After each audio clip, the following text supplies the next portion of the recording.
your attention, for example, is mediated by unconscious forces. And you know that perfectly well. And this is another Freudian observation. You know, if you're sitting down to study, for example, your conscious intent is to study. But you know perfectly well that all sorts of distraction fantasies are going to enter the theater of your imagination non-stop and annoyingly. And there isn't really a lot you can do about that except maybe wait it out. You know, so you'll be sitting there reading and your attention will flicker away. You'll think about, I don't know, maybe you want to watch Jane the Virgin on Netflix or something like that, or maybe it's time to have a peanut butter sandwich, or you should get the dust bunnies out from underneath the bed, or it's time to go outside and have a cigarette, or maybe it's time for a cup of coffee, or it's like all these subsystems in you that would like something aren't very happy just to sit there while you read this thing that you're actually bored by, and so they pop up and try to take control of your perceptions and your actions non-stop. Maybe you think, well, this is a stupid course anyways, why do I have to read this damn paper, and what am I doing in university, and what's the point of life? It's like you can really get going if you're trying to avoid doing your homework, and then you might think, well, what is it in you that's trying to avoid? Because after all, you took the damn course and you told yourself to sit down. Why don't you listen? Well, because you're a mess. That's basically why. You haven't got control over yourself at all. And no more than I have control over this laptop. Okay, so there's the memory function of the unconscious, and there's the dissolutive function. That's an interesting one. The unconscious contains habits, once voluntary, now automatized, and dissociated elements of the personality, which may lead a parasitic existence. That's an interesting one. I would relate that more to procedural memory.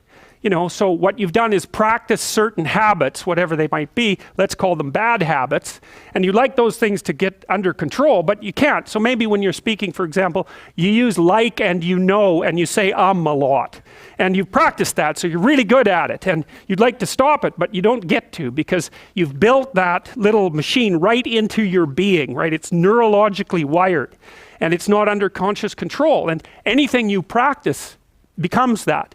It becomes part of you, and that's another element of the unconscious, a different part. And then there's a creative part, which is that, well, you know, you're sitting around and maybe you're trying to write something, or maybe you want to produce a piece of art or a piece of music, or maybe you're just laying in bed dreaming and you have all these weird ideas, and especially in dreams, it's like, where do those things come from? And even more strange, one of the things that's really weird about dreams, and almost impossibly weird, is that you're an observer in the dream. It's like a dream is something that happens to you. Well, you're dreaming it, theoretically, so how is it that you can be an observer?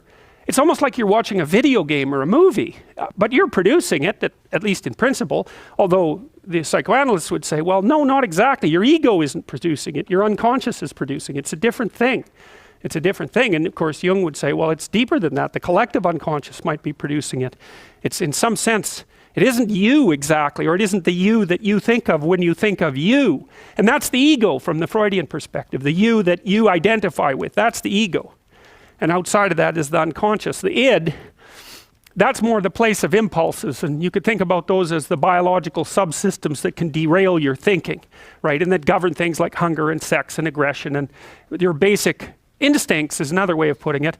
And it's a reasonable way of thinking about it, because these are subsystems that you share with animals. You share them certainly with mammals, you share most of them with reptiles, you share a lot of them with amphibians, and even going all the way down to crustaceans, there's commonality, for example, in the dominance hierarchy circuits. And so these are very, very old things, and the idea that you're in control of them is, well, you're not exactly in control of them. And I would say the less integrated you are, the less you're in control of them, and the more they're in control of you. And that can get really out of hand, you know. You can be, like with people who have obsessive compulsive disorder, for example, which seems to be, I would say, the dissolutive elements in some sense of the unconscious, the way that it's portrayed here.